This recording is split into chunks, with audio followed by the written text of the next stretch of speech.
Assalamualaikum warahmatullahi wabarakatuh.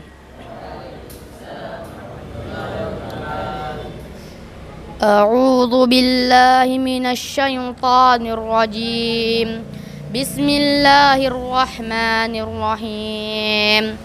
Ar-Rahman 'allamal Qur'an, khalaqal insan, 'allamahul bayan. الشمس والقمر بحسبان والنجم والشجر يسجدان والسماء رفعها ووضع الميزان ألا تطغوا في الميزان وأقيموا الوزن بالقسط ولا تحسروا الميزان والأرض وضعها للعنام فيها فاكهة والنخل ذات الأكمام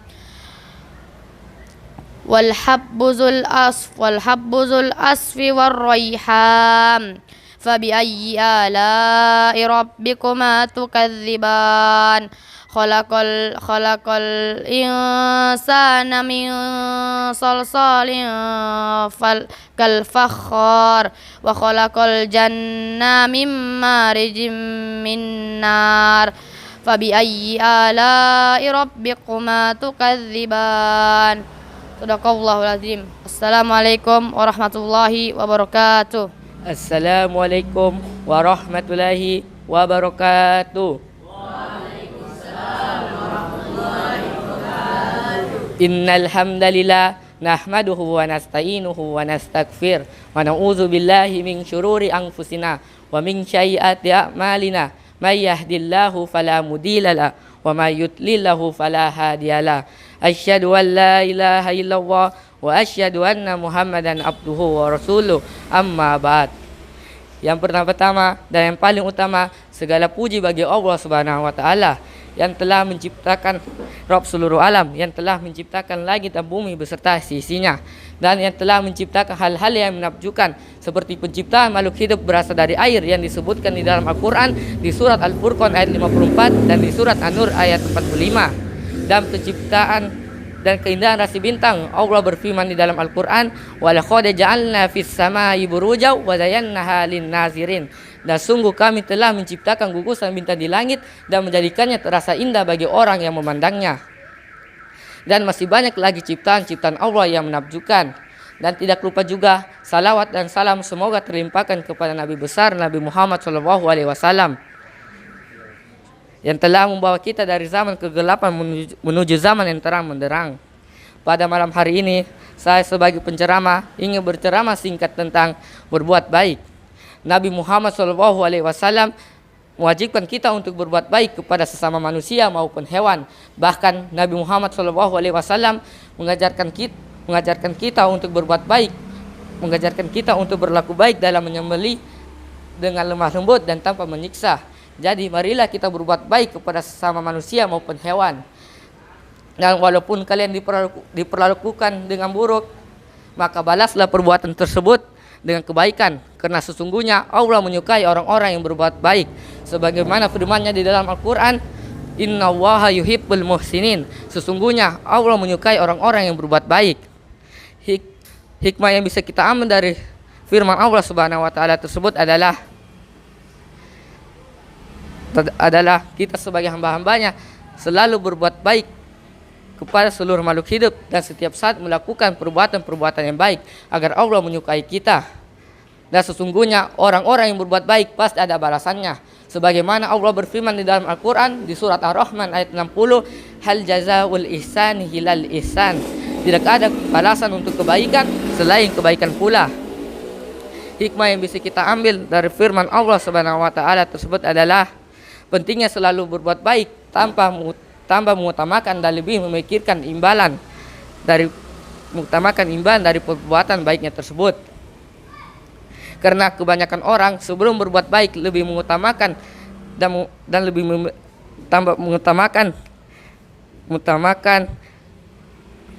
mengutamakan imbalan daripada keutamaannya. Padahal kalau kita berbuat baik pasti akan ada balasan yang lebih baik lagi. Jadi mari para hadirin sekalian, mari kita introspeksi diri kita masing-masing. Semoga kita bukan termasuk orang-orang yang tak mau berbuat baik dan orang-orang yang lebih memikirkan imbalan daripada perbuatan. Sekian dari saya. Jika ada kurang dan lebih yang mohon dimaafkan, karena saya seorang insan yang tidak luput dari kesalahan. Akhiru kalam wabihi nasta'in walhamdulillahi rabbil alamin. Assalamualaikum warahmatullahi wabarakatuh. Assalamualaikum warahmatullahi wabarakatuh. Ya ayuhan nasu taqu rabbakum alladhi khalaqakum min nafsin wahidah wa khalaqa minha zawjaha wa bassa minhuma rijalan katsiran wa nisaa wattaqul ladzi tasaaluna bil arham innallaha kana alaikum raqiba. Alhamdulillah, mari senantiasa kita memanjatkan puji syukur kita kepada Allah Subhanahu wa taala yang telah memberikan kita nikmat yang terhitung hingga kita mampu berkumpul bersama di tempat yang berbahagia ini. Salawat serta taslim senantiasa pula kita aturkan, kita kirimkan kepada Nabiullah Muhammad SAW, sang pembawa kedamaian, kebenaran dan rahmatan lil alamin bagi seluruh alam. Hadirin hadirat semoga rahmat Allah Ta'ala, izinkan saya untuk membawakan sebuah ceramah yang berjudul Hati. Hati ada 3 macam saudaraku. Yang pertama adalah qalbun salim, hati yang sehat, yang dimana hati ini adalah hati yang selalu menyembah kepada Allah.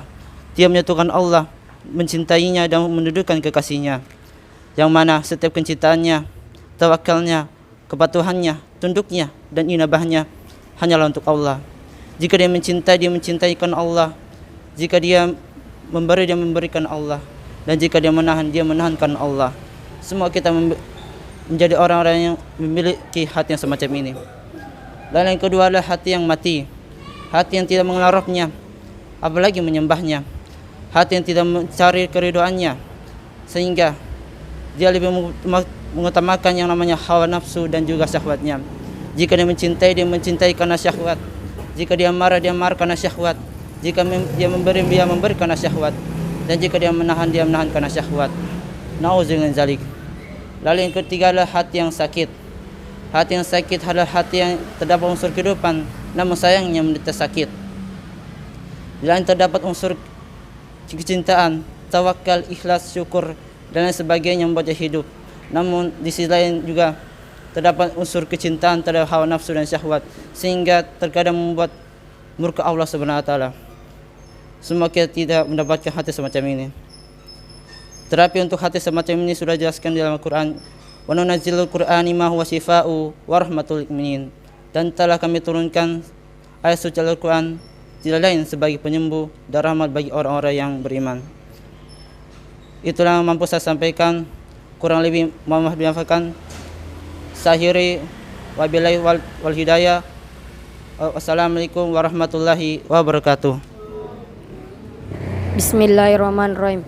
Assalamualaikum warahmatullahi wabarakatuh.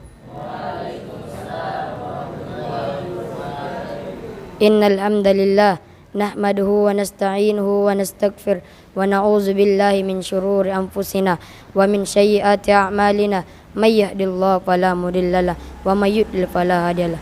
Asyhadu an la ilaha illallah wa asyhadu anna Muhammadan abduhu wa rasuluh. Segala puji bagi Allah yang telah memberikan kita nikmat, yaitu nikmat iman, nikmat kesempatan dan nikmat kesehatan. Tak lupa juga kita memberikan salat serta salam kepada Nabi besar kita Muhammad SAW. Pada malam ini saya akan membawakan ceramah yang berjudul Tujuan Kita di Dunia. Hadirin sekalian yang dirahmati Allah Subhanahu wa taala. Allah Subhanahu wa taala menciptakan kita di dunia tidak lain dan bukan hanyalah untuk beribadah kepada Allah Subhanahu wa taala. Sebagaimana firman Allah dalam Al-Qur'an surah Az-Zariyat ayat 56 yang berbunyi, "Wa ma khalaqatul jinna wal insana illa liya'budun." Tidaklah aku menciptakan jin dan manusia, kata Allah, melainkan mereka beribadah kepadaku. Dalil ini sangat jelas menjelaskan bahwasanya tujuan awal kita di dunia hanyalah untuk beribadah kepada Allah Subhanahu wa taala. Ingat hadirin, bahwasanya dunia ini hanyalah sementara dan akhirat selamanya. Jadi waktu kita untuk beribadah kepada Allah Subhanahu wa taala ini sangat singkat. Sampai kapan? Sampai kita meninggal. Dan jika kita sudah meninggal, itulah kehidupan kita yang sebenarnya. Yang mana disitulah balasan bagi kita. Apa kita termaksud orang-orang yang soleh Apakah sebaliknya kita tergolong orang-orang yang Allah murkai? Nauzubillah summa nauzubillah min zalik. Seselaku penceramah pada malam ini ingin mengajak hadirin sekalian, terutama diri saya pribadi, untuk memperkuat amal ibadah kita, terutama sholat 5 waktu. Karena amal yang paling pertama yang disapa adalah sholat. Apabila baik sholatnya diterima, maka baik seluruh amalannya diterima. Apabila buruk sholatnya tidak diterima, maka buruk seluruh amalannya, ditolak atau tidak diterima. Inilah yang bisa saya sampaikan pada malam ini. Saya tutup dengan wabillahi taufiq wal hidayah. Wassalamualaikum warahmatullahi wabarakatuh. Innal hamdalillah nahmaduhu wa nasta'inuhu wa nastaghfiruh wa na'udzu billahi min shururi anfusina wa min sayyiati a'malina may yahdihillahu fala mudilla lahu wa may yudlil fala hadiya lahu asyhadu an la ilaha illallah wa asyhadu anna Muhammadan abduhu wa rasuluh amma ba'd. Segala puji bagi Allah yang telah memberikan kita nikmat iman, nikmat kesehatan dan nikmat kesempatan untuk bisa hadir pada malam hari ini. Salawat serta salam tak lupa kita junjungkan kepada Nabi kita, Nabi Muhammad sallallahu alaihi wasallam yang telah membawakan kita dari zaman kegelapan menuju zaman terang menerang. Pada malam hari ini saya akan membawakan satu ceramah singkat yang berjudul pentingnya wudu. Diangkat dari satu hadis Rasulullah, yaitu adalah la yaqbalullahu salatan bighairin tuhurin. Tidak sah salat di sisi Allah bagi orang yang tidak berwudu. Yang bisa kita ambil dari hadis tersebut adalah yang pertama adalah bahwasanya berwudu syarat sah salat. Yang kedua adalah ibadah salat dan wudu satu kesatuan yang mustahil untuk dipisahkan. Dan yang ketiga adalah kita harus menjaga wudu kita dimanapun dan kapanpun dan dimanapun kita berada. Mungkin yang ini yang bisa saya sampaikan, lebih dan kurangnya mohon dimaafkan. Saya akhiri dengan wabillahi taufiq wal hidayah. Wassalamualaikum warahmatullahi wabarakatuh.